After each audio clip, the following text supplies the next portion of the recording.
I have the dock out here so it's easier to see. I'm just using the gradient tool, choosing the color green, and then I click and drag, let go, and I have the green and do the same, click, drag, let go, and do the blue. And now I'm going to select the text tool and click down where I want the top corner and drag and let go, and then this window comes up and I select the text. I'm changing the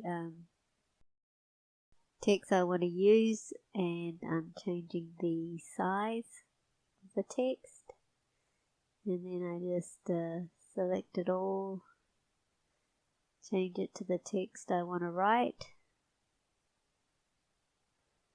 Goodbye 2020, and I want that to be red. So I go to the color part, choose red, save, then I have a look. Whoops, my docker's in the way and I can't move it. So, but it looks fine, I guess, so I'll just close this now. And then move the docker out the way so I can see what I'm doing. And drag this down. Goodbye 2020. So that's my text added. And now I want to do a little bit of animation with it. I'm trying to get my timeline docker a bit bigger so I can see it. Move this other docker out the way. Sorry, it's a bit cluttered. Now, it's a vector layer, so I want to move it around. There might be other ways of doing it, but I just add another layer, put it down below that one, and then I right click and I say merge with layer below, and that stops it from being a vector layer, and now it's a paint layer. And then I can use the docker tools to, I'm not sure what's happening here, I just drag it out and it's a bit hard to see. I'll pull it down a bit.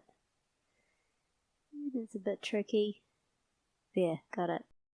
So now I'll go to the tools so I can manipulate the text, and the reason I added a layer is so that I can just manipulate the text and it doesn't affect the background. So yep, I've selected that tool and I pressed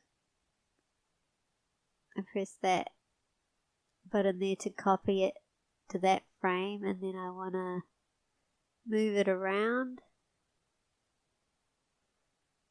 and I want to select that to save it to the 3-second mark, and then move it again,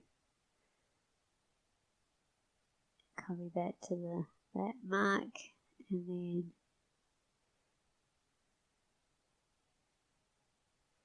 so I'm at the 12-second mark now. Do something different. So when we go back to have a look at it, all these movements will be showing in at the different marks because I've pressed this button here, and that makes the blue square on the timeline tool, which shows that it's saved it to that time. It goes from that time to the next point.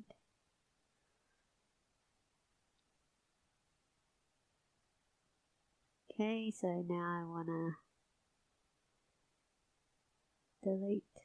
I need to select the brush, and then go back, save that, go to the next one.